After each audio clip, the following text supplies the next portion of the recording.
All right, thank you very much. I am excited to be here with you all and to arrive from New Jersey. I'm grateful for the Kansan hospitality that I received, and I specifically here want to thank President Merriman and Dean Shepard, Steve Wilkie and Jackson and others on the faculty and staff for the welcome here, for being part of this Builders in Ministry Conference and an opportunity to do this Parkhurst lecture. I did travel from New Jersey yesterday, and New Jersey is, I was explaining to Charles Harrison just a few minutes ago that New Jersey really is a good place.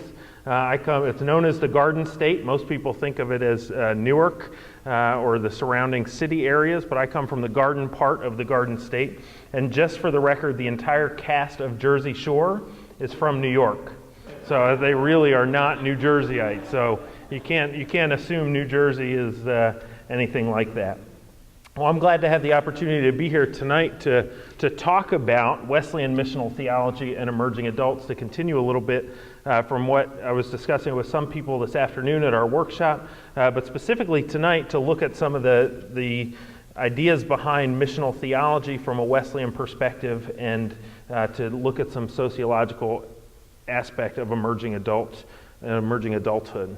And I want to begin this evening simply by talking about a little over 12 years ago, I was invited to be the director of a denominational initiative that Jackson mentioned, the Shared Mission Focus on Young People, and it was a program office created by the General Conference of the United Methodist Church to develop. Our mission was to develop a comprehensive denominational strategy for youth and young adult ministry. And so our team worked from 2000 to 2004 and presented in May of 2004 legislation to create the Division on Ministries with Young People, which is now a division of the General Board of Discipleship. And it was one of those things where I worked as part of the formation of this team and the formation of what was going to be this denominational strategy. And as the legislation passed, I had this sinking feeling in the pit of my stomach. The bishop who was presiding at the time called the conference to a halt and said something to the effect of, and this is from the minutes in the Daily Christian Advocate, he called it a historic turning point in the United Methodist Church in its ministry with youth and young adults. But I had this sinking feeling in the pit of my stomach, and I questioned to myself, was the investment that we were making in it as a denomination in organizational structure really worth the money that was being spent? Could there be a more efficient and effective denominational structure?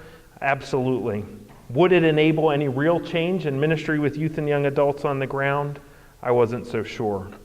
And so I sat there at General Conference wondering about that in the moments when I did it. And as I sat and left the conference that afternoon, I went to a small coffee shop in downtown Pittsburgh, just a few blocks from where the sessions of the General Conference were being. And I was still reeling with all these questions when I ran into a young man named Scott.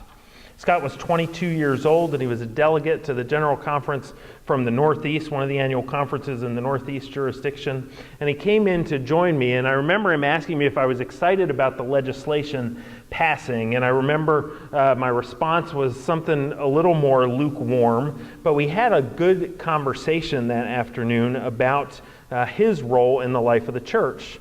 And Scott, who had been a delegate to the General Conference, talked about how he enjoyed the political workings of the denomination and the opportunity that he had to serve as a delegate, but he also told me that he would eventually be leaving the church like most of his friends. And I remember as the words that he spoke as we neared the end of the conversation, he said, "Ultimately, Drew, the church that I grew up in has become irrelevant, and I'm afraid there isn't any legislation that can fix that." This was one of those moments for me when I knew that it had happened again. Another young person, extraordinarily active in the life of the church, someone that raised through the ranks of a local church and district and conference ministry, the kind of young person that we would consider among the best and the brightest, had already begun to lose his connection to the church that he once loved. So I returned home from General Conference determined to connect with young adults from my own ministry as a youth pastor and a pastor, and I sought them out to learn about their faith development in the years since. And there were lots of long conversations in coffee shops and in other places where I found young people that had wandered away from the church without looking back. And most of the young people that I talked to talked about a generic faith, but had the belief that the church wasn't important in their ability to live out that faith. So that's what led me to my research, which is on emerging adults and missional theology, because I began to have these questions. Why are so many young people active in the life of the church leaving for other things? Why are we failing to reach out to new generations of emerging adults? What are the things that we're missing? And in my research and my thinking and my conversations, I began to be convinced that there was more to the story than simply finding new attractive models for emerging adult ministry that would draw young people to the church. Because what I realized was emerging adults don't seem to be falling away only because there aren't programs in place to meet their needs. Somehow they're not convinced that the church is important to their lives or necessary in the world. And so more than just addressing these structural changes or programs to accommodate emerging adults, there's a deep need, I believe, to re-examine our ecclesiology as a church, to fully understand why it is that young people are turned off. And so I started with my own tradition in United Methodism. Well, along the way, I was at Princeton doing research, and I encountered this conversation on ecclesiology taking place in these academic circles, and it was, as Jackson said, largely missing any influence of John Wesley. So I would read the works of these prominent missional theologians like Darrell Guder and David Bosch and Leslie Newbegin and other missional theologians, and it was largely rooted in Reformed and Bardian theology, and Wesley was nowhere to be found in the conversation. And that for me was an awakening moment, because certainly I think for those of us who are United Methodists and have some Wesleyan history or Wesleyan theology in our background, we know that our theology and our practice has a strong affinity for missionary zeal. And Wesley would certainly add to this conversation in significant ways. And so that's one of the things that I set out to do. And this lecture tonight looks at that research and examines this perceived failure of mainline Protestant churches, and particularly the United Methodist Church, to reach and retain this cohort of young people, in hopes of developing strategic guidelines to help faith communities in more effectively connecting young adults with the ministry of the church. It is my contention that the church can more faithfully minister with and among emerging adults and address this current crisis of emerging adult faith drift by offering young people a community of belonging that embodies the Missio Dei in its corporate life and worship, a church that witnesses to God's redemptive love for humanity by sharing life together in authentic community, that takes a radical posture of welcome and hospitality to the surrounding culture and actively engages young people in service and justice and mission, leading towards the transformation of the world in light of the kingdom of God. So in order to do that, we have to begin by looking at what scholars call emerging adult faith drift. And this afternoon I shared some statistics about faith drift, a phenomenon that led Raleigh Martinson to dub emerging adults the invisible generation. And we don't need to review that, but we can simply, all of us here, can simply think about the churches that we're a part of and how many young people that were active as youth who are no longer active in our congregations today.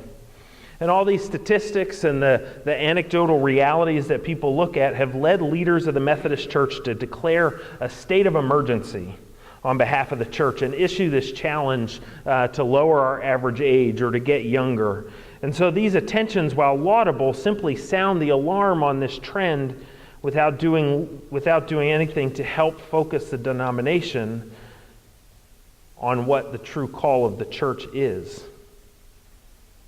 I'm aware of very few young people who would throng to a church whose primary appeal is, please come back to our church. We're getting so old, we don't have the power that we once did. If you don't join us, we're going to die. Yet that's the exact appeal that seems to ring from every level of leadership in our church, our agencies, our seminaries, even our pastoral leaders, and from the lay people in local churches. But my question is, do we have a different appeal to make? Do we dare to envision a future where emerging adults are deeply engaged in our faith communities, where young people are growing in grace and living out a passionate faith with missional zeal? And while so many churches and leaders anxiously scan the horizon for the next great program to come to us out of Nashville or Leawood or somewhere in Ohio, I wonder if there's a real crisis that doesn't stem primarily from a lack of programmatic creativity or money or institutional will. Rather, I wonder if there's these misguided cries of lament and these failed structural efforts that I was a part of to reform denominational structures are really laden with a deep love for young people and a passionate desire to see them experience the goodness of God's grace.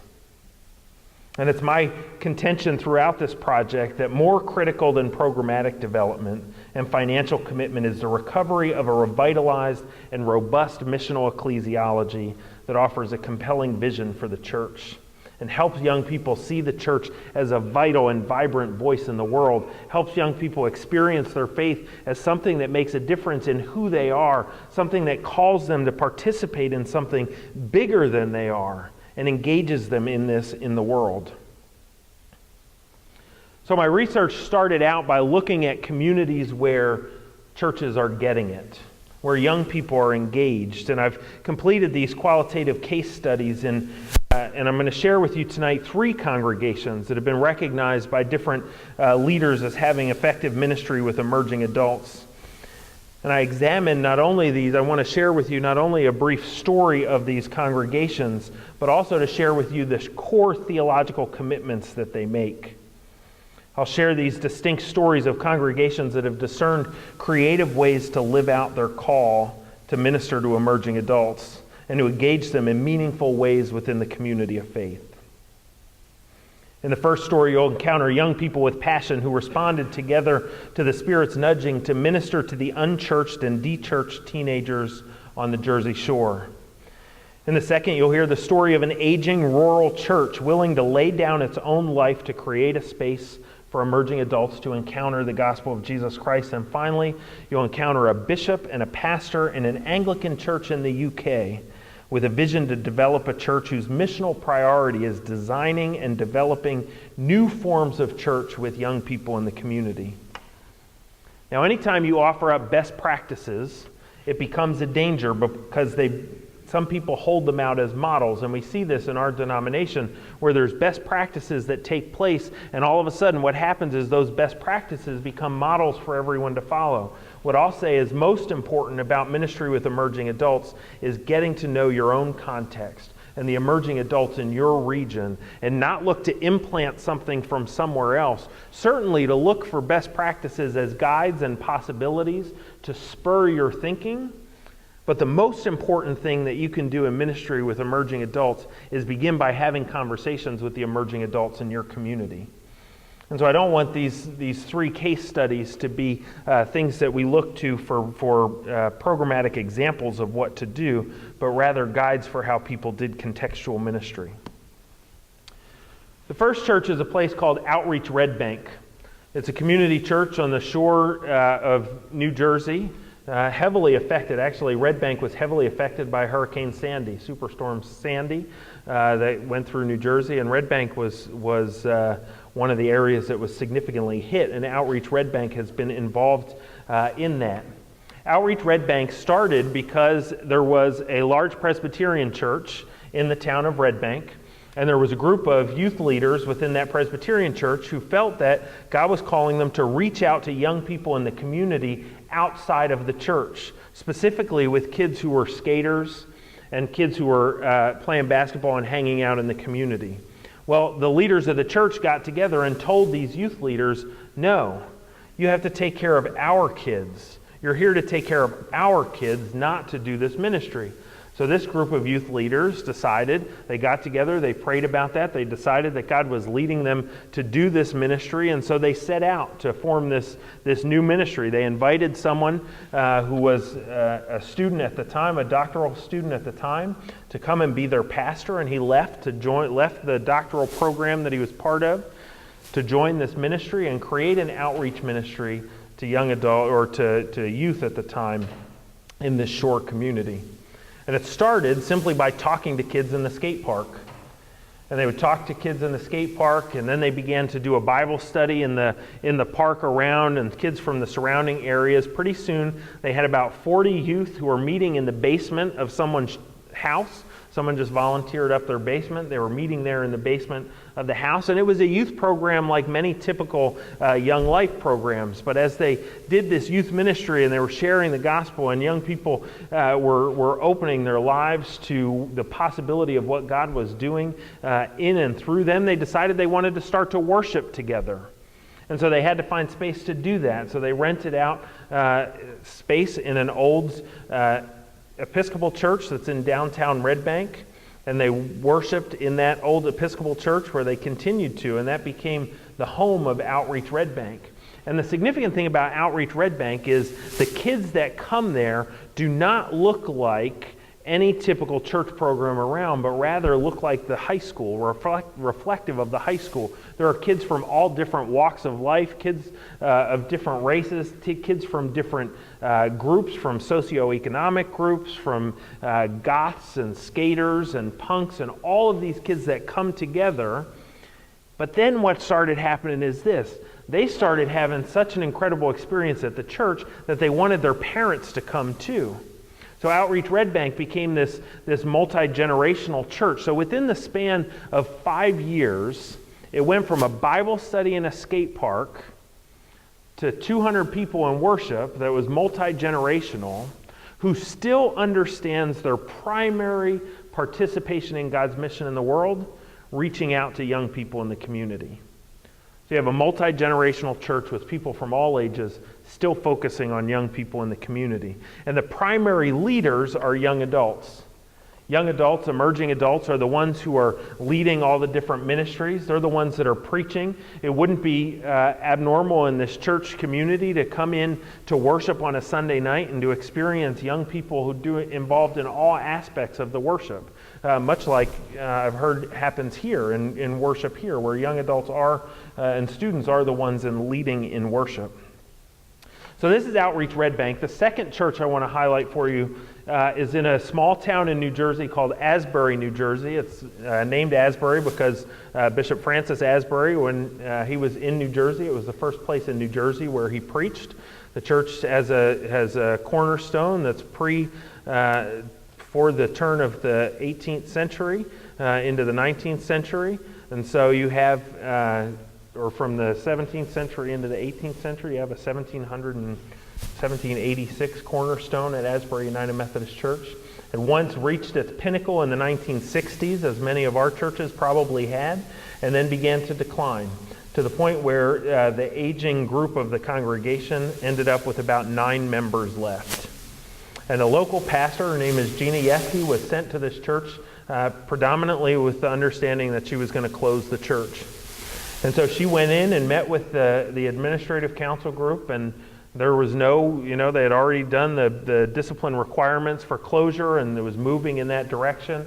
And she asked the congregation, in your death, what do you want to do? What is God calling you to do, even as your congregation is beginning to fold? And so they began to pray about this, and she began to specifically ask them the question, what is God up to in this community that we have a chance to be a part of? Well, the church had about $70,000 to $80,000 in funds. And one of the older members of the congregation decided that they were going to start talking to people in the community. And then a couple of them decided they wanted to go to the local community college and talk to some young adults.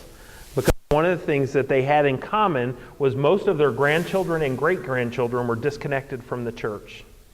And so they went into the community college, started talking to young people, and what they found in this rural community in New Jersey, 20 miles from any big town or big city or anything else, is that young people didn't have a place to congregate. They didn't have a place where there was Wi-Fi and comfy couches. There was no Panera or Starbucks or anything close by. So in these conversations with these young people, they said that would be ideal. So this church took out of their $80,000 left in reserve, they took about $60,000 to $65,000 of those reserves and invested them into a complete renovation of the basement level of the church. And you go down into these old Murphy doors that open up and downstairs, and you can see some pictures here of it being renovated with a new fireplace, and it's got Wi-Fi and televisions and comfortable seating areas. And the reason it's called the wine cellar is the focus of the ministry is a Sunday night worship service. Worship service is at 9 o'clock, dinner's at 8 o'clock. People start gathering at 7 o'clock, and they spend the evening together, they worship together, and Eucharist, the celebration of Holy Communion, is at the center of what they did. So in the wine cellar, you have a church that was willing to lay down its life. Now I ask you to imagine what happened at that church. A church that had no more than 9 or 10 people in worship on any Sunday morning, all of a sudden on Sunday nights, there were 30, 40 cars in the parking lot, and 100 people that were coming at 9 o'clock at night in this small rural community. So people in the community, what do you think they started to do? They started talking about it and started noticing it. And they started asking questions about it. And all of a sudden, the church began to be relevant again. And people started to say, well, if that's the kind of mission that the church is a part of, I want to be part of that. And most of the people in the community didn't start coming to worship at 9 o'clock on Sunday night. Most of them were asleep at that point. But they started coming on Sunday morning. So a church that was down to 11 now has 40 or 50 people on Sunday morning and about 100 kids on Sunday night in a worship service. Because you had 9 people who were on their deathbed willing to lay down their life and to get out of the way to be a part of what God was doing. Small rural church, like many of our churches around here, that were willing to invest in emerging adults. And then the last is St. Lawrence's in the United Kingdom in Reading, England. St. Lawrence is an Anglican church that's been there since the 12th century. And the spire that you see there is part of the original building. It had become largely empty, and it looked nothing like the surrounding community. So the bishop of Reading called on one of his vicars, one of the leaders in the church at the time, and the bishop said, I want to develop a new form of church alongside of young people, and I want you to help me to do it. So the bishop and the Anglican Communion invested a few $1 million. Now this is a significant investment. Bishop, if you can get any of your colleagues to do that, then we're golden.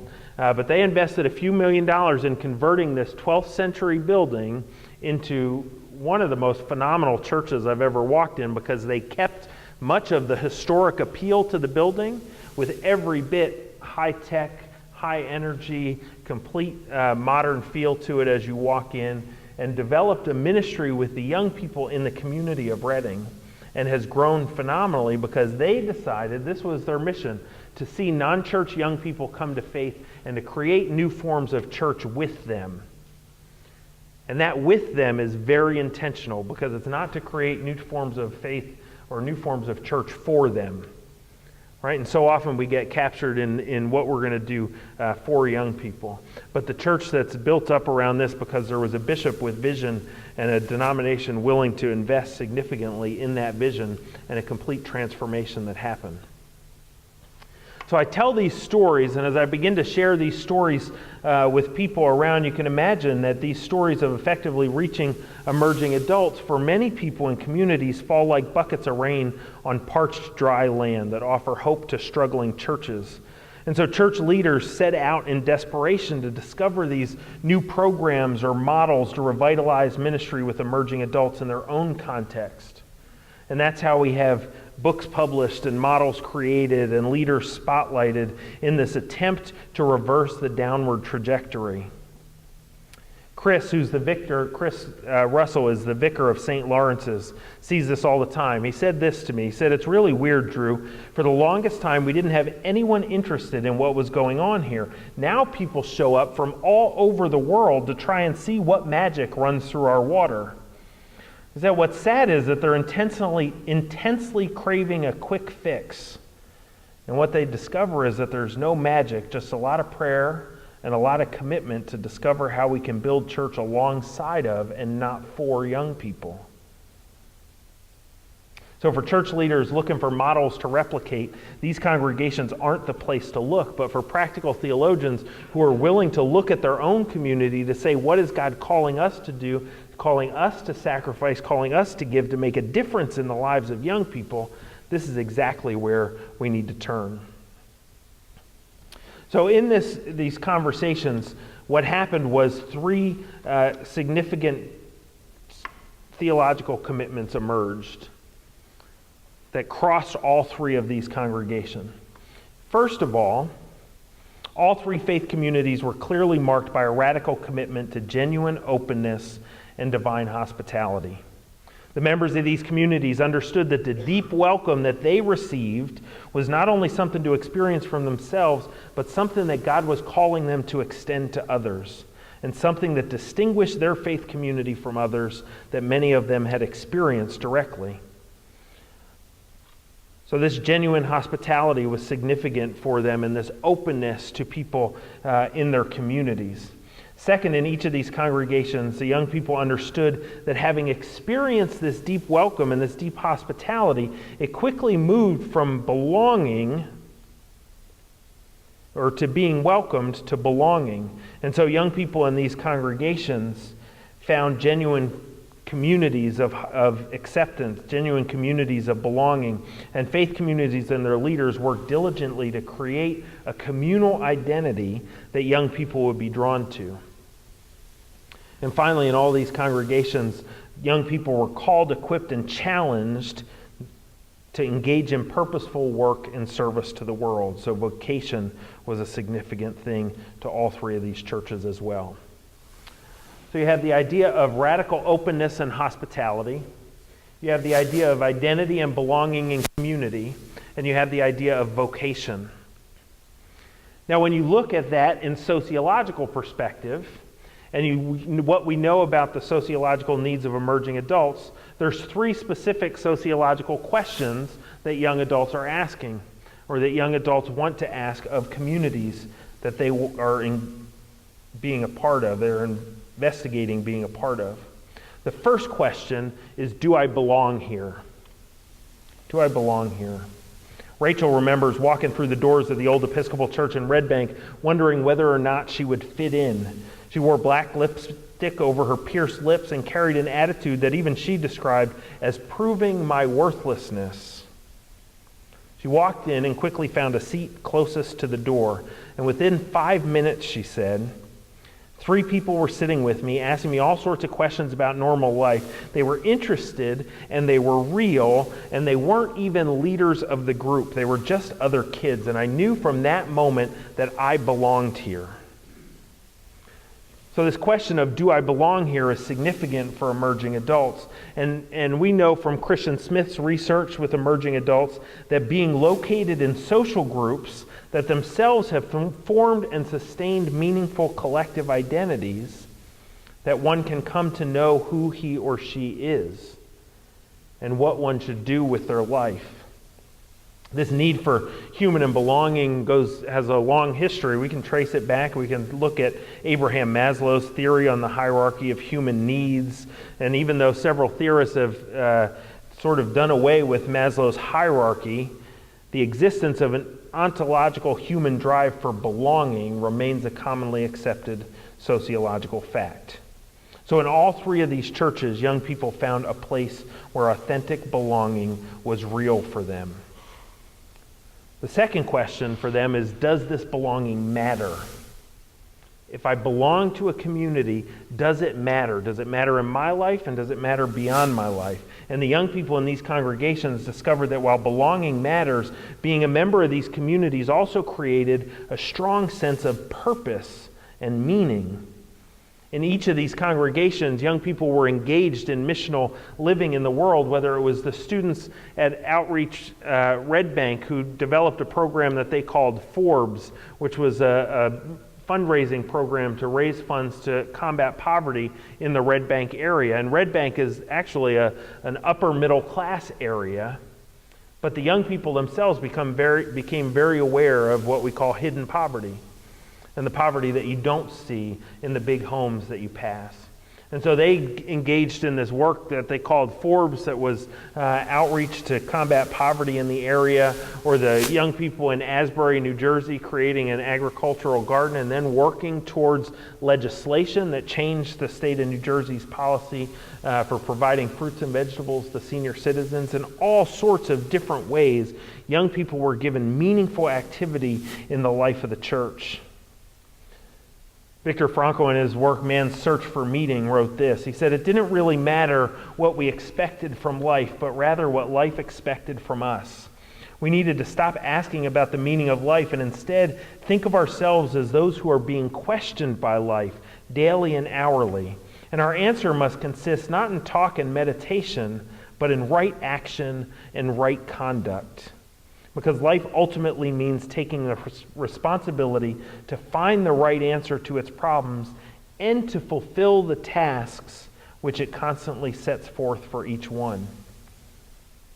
So from a sociological perspective, the young people in these communities found not only a place to belong, but also a place to make meaning of their life, to make their life make sense, to have a vocation that they connected to. And the third question that I think young adults are asking is, what about them? Meaning, what about the people beyond the church? Christian Smith's subcultural identity theory identifies that in order to strengthen religious communities, the greatest way to strengthen religious communities, according to Smith, was to create a strong outgroup. In other words, we have a collective identity, and we understand who we are as a church over and against everyone that's out there.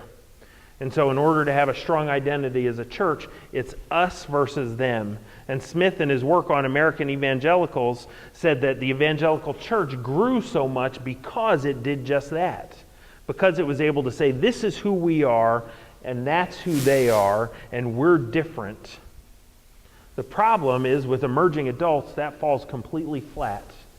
Because they don't look for communities that are over and against everybody else, but rather communities that are radically with and for everybody else. How can we be communities that are radically open to the others in our community that at one time would have been considered those out there? And so as we look at Smith's subcultural identity theory, we begin to see a way forward in this understanding of emerging adults' connection with the church. Because it's a quest for openness, where young people want to know that everyone belongs and everyone can belong.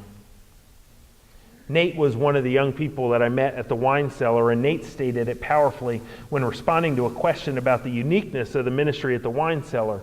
He said, "I am here because I belong here. I belong here because everyone belongs here. If those doors weren't open for everyone, no matter what, then none of us would still be here." That's what makes it different. So emerging adults like Nate are on a quest for churches where there's an openness to the community around, an openness to the experiences of others, an openness to experiences that at one time may have been out there in the church as something to be over and against. So do I belong here? Does it matter? And what about them? And then we turn to Wesleyan missional theology. And I would look at three things theologically from Wesley. The first one that I raise in my research is Wesley's understanding of prevenient grace. And we all know, if you have some Wesleyan tradition, if you've ever had a confirmation class in the United Methodist Church, we know that prevenient grace is our awareness of God's presence in our life long before we're ever aware of it, that's nudging us and leading us into a life of faith. But for me, prevenient grace was summed up in Brandon's story. Brandon was a kid who had a personality larger than life, and from the moment I entered the wine cellar, I was aware of his place as a leader and spokesperson for the community. Well, as I got to know him and hear his story of brokenness, acceptance, healing, and renewal, I believe that I truly understood one of these theological commitments running at the heart of the vital ministry at Asbury. As a young man growing up in a devoutly conservative Christian family and struggling to come to terms with his own sexuality, Brandon came to believe that he was unworthy of God's love and unwelcome in the church. And as a community college student, he was invited and agreed to join a friend at the wine cellar for Sunday meal and worship. And he said, from the moment I walked in, I was accepted and I was welcomed, and there was no judgment, and there was no fear, and there was no hatred. I was loved, and I just felt it. And being who I am, I haven't ever felt that way in church before. For the leaders of these congregations, and for my understanding as a missional theologian in a Wesleyan framework, Wesley's doctrine of prevenient grace does just that and enables us to see the presence of God in every young person. Wesley said, there's no human wholly void of the grace of God, meaning every person that we encounter, every person that we meet on our campuses, in our churches, in our communities, regardless of how they look or what they carry with them when they come in, every person has the presence of God's Spirit that marks them indelibly in their creation in the image of God. And that's good news. And that's the kind of church that young people want to belong to. For Brandon, it was this profound acceptance and inclusion that drew him into the ministry of the wine cellar, that awakened him to the presence of God's grace in his life. Yet it was an ongoing, intentional act of love and acceptance, coupled with a persistent invitation to new life in Christ, that led to his transformation. He remembers this. He says, when I first came here, I was struck by how much I was wanted and welcomed, and that really made me want to come back every week. But after a while, I realized that it wasn't only Gina and Jill, the two leaders, and everybody else that was welcoming me. It was God too. And one night during worship, Gina invited us to accept God's gift of love, and I did. And it was amazing. Prevenient grace, purposeful living, from a Wesleyan theological standpoint, has everything to do with Wesley's doctrine of sanctification and holiness and growth in holiness of heart and life. And in each of these congregations, there was this intentional commitment to sanctification. It wasn't simply a y'all come, but it was a y'all come, experience, encounter Christ, and then grow into the people that God wants you to be. And that work of sanctification, that work of ongoing growth and holiness in the lives of these young people is what became for them the most significant part of their experience. So they had this grand welcome, and they had this engagement in belonging in these communities, but they were also invited to live that out into the world.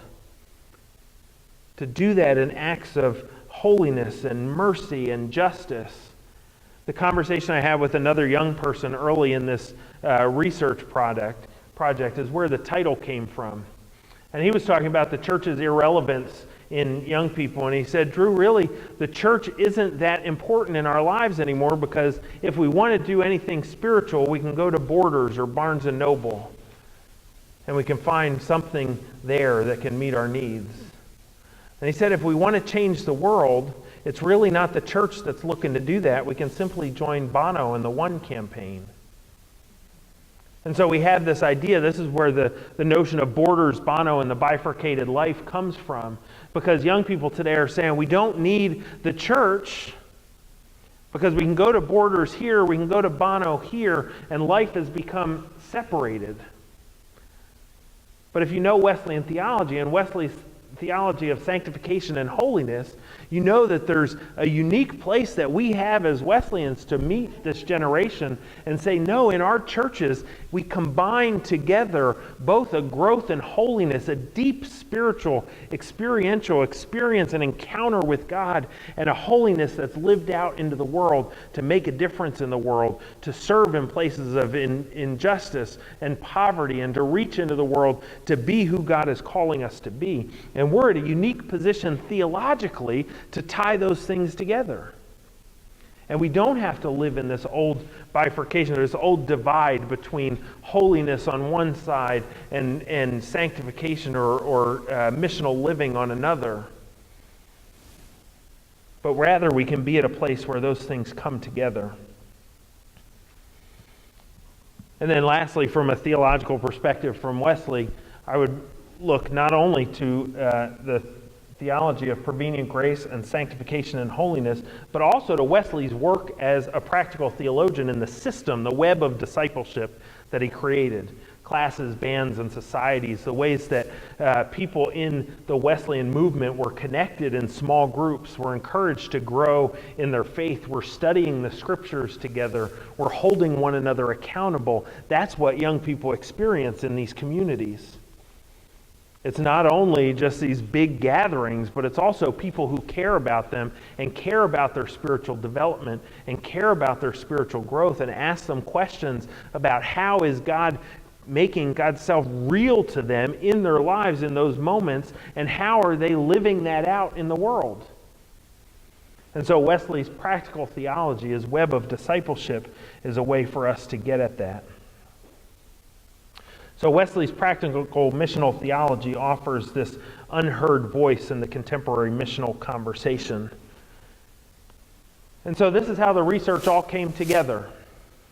So you have the case study research that said these communities had a posture of radical openness, combined with the sociological question that young people were asking, what about them? Combined with a Wesleyan theological commitment to a generous welcome, a welcome that's open and inviting to all people through the doctrine of prevenient grace. Then you have identity and belonging in community with the question that young adults are asking of, do I belong here? With a theological commitment to purposeful living and sanctification and holiness of heart and life. And then a missional vocation with does it matter in Wesley's web of discipleship. Well, ultimately, I would argue this. Stories matter. The stories that young people hear, believe, and tell about themselves shape who they will become. The stories that pastors and parents and other key adults tell young people about what, not only through their words, but in their witness, shape young people's experience of and commitment to lives of discipleship. And the stories that churches tell about their life together shape their corporate identity and determine their missional effectiveness. Currently, there's an operative narrative in the mainline Protestant church and in the United Methodist Church in particular, and that's one of defeat and decline. And faithful people at all levels of church life are ardently seeking ways to stem the tide of institutional decline, to lower the average age of our congregations, to engage young people once again in the life of the church. But springing forth from the deep wells of their faithfulness and prayers are not new dreams for new life and calls for missional recovery, but cries that we have to get younger or we're simply going to die. And young people have responded to the decade-old clarion call with a resounding ho-hum. In New York City, there's another group issuing a rallying cry, not calling young people to join a sinking ship, but challenging young undercover agents, they call them, to join them in celebrating the goodness of life at random and unexpected places. And young people are responding by the thousands. There's a group called Improv Everywhere, founded in 2001 by Charlie Todd. I don't know if anyone's familiar with Improv Everywhere, but they define themselves as a New York City-based prank collective that causes scenes of chaos and joy in public places. And they invite young adults to join them on missions to bring joy and laughter in unexpected places. On one mission that you see a picture of here, they surprise a couple on the steps of City Hall in New York City. And what they do is they send out a tweet across the area to young people and say, this is the mission we're going to do. They did give them a little definition of what the mission is, and then young people come. Well, in this one mission, they decided to go to the steps of City Hall in New York, and they decided that the first couple that came out of having a civic wedding ceremony, they were going to throw a wedding reception for in the plaza right across the street. And so they had out there a tent, a dance floor, a fake bridal party, which all these people are part of this fake bridal party. They had wedding cake, they had gifts, they had a band, they had all sorts of things that were part of this. And this couple walks out of City Hall, and they've got two witnesses with them. And Charlie Todd, the director, meets them on the steps and introduces himself and says, I'm from the mayor's office. First lie he told. And the mayor wants to throw you a wedding reception. And so this couple wasn't expecting anything, and you see them in video, you can watch this online, and they kind of look at each other and decide, oh, okay, we weren't going to have anything, but this is great. So they walk across the street where this wedding reception is, and there's more than 250 people that are gathered in this park across the street that are young people, and they have all sorts of gifts for them, and again, the wedding party. There's even someone who's there to step in to do a dance as the fill-in father of the bride, to do a dance with his daughter. And he begins to dance and have this first dance. And what you see next on the video is amazing, because this other gentleman who is one of the witnesses to the wedding comes and taps the gentleman on the shoulder and asks to cut in. And later you learn that that was her father, who, as a father of a daughter, I know for years has been dreaming of a dance that he now thought he might never had. But in that moment, because there were young people who decided that their mission was simply to create this scene of joy in an unexpected place, he had a dance that he never thought he would end up having. There's another one, and this one's my favorite, where they're on the streets outside of Macy's department store at Christmas time. And, you know, the one constant outside of a department store at Christmas time is what? Anybody know? The Salvation Army bell ringer, right? Ding, ding, ding, ding. Well, they had, Improv Everywhere had worked with the bell choir at Fifth Avenue Presbyterian Church, one of the largest churches in New York City. And they decided they were going to accompany the Salvation Army bell ringer.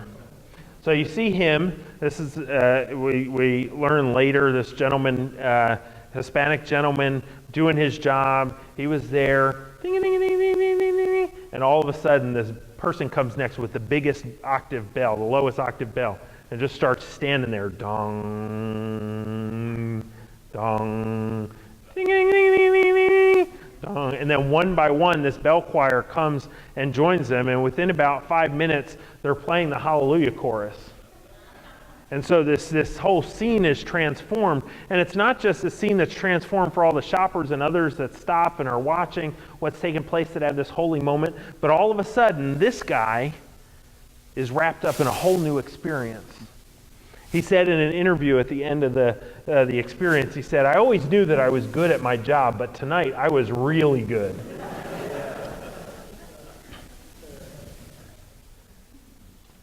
Young people are joining these missions by droves, stunningly and a bit disappointingly, to be honest, at least from my perspective. Improv Everywhere is not a Christian organization, and their mission is not related to the celebration and proclamation of the gospel of Jesus Christ, but simply to cause scenes of chaos and joy in unexpected places at unexpected times.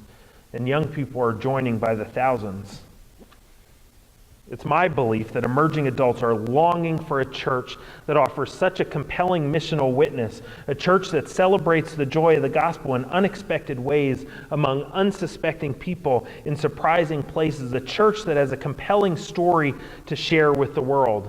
Missional theologian Tom Sine wants to challenge the church to rediscover what it means to party the gospel, and he wants young people to lead the charge. He wrote this. He said, "I encourage Christians to begin the journey into a more authentic and whole life, not by simplifying, but rather by celebrating the good life of God, to create celebrations that put forth a very different vision for the human future, imaginative, joyful celebrations around the imagery of God's homecoming as a banquet feast, or a harvest celebration, or dare I say, a wedding celebration on the streets of New York City." That's my vision for a missional church that offers young people a compelling narrative that engages them in an authentic missional witness that celebrates the goodness and joy of God's grace. In the end, it's my contention for the church to effectively invite young people into a life of discipleship and shared life in Christian community. We have to begin by changing our communal narrative from one of defeat and decline into one of celebration and joy. To proclaim an embodied missional witness through our life together and through concrete action of mercy and justice in light of God's reign. And as young people begin to hear a compelling story of missional vitality, as they discover their essential and active role, not only in participating, but leading the church's proclamation of that narrative, it's my first firm belief and my fervent hope that they will respond with passion and vision in guiding our missional witness. That's my prayer for the church. That's my hope for missional communities. By God's grace, may it be so.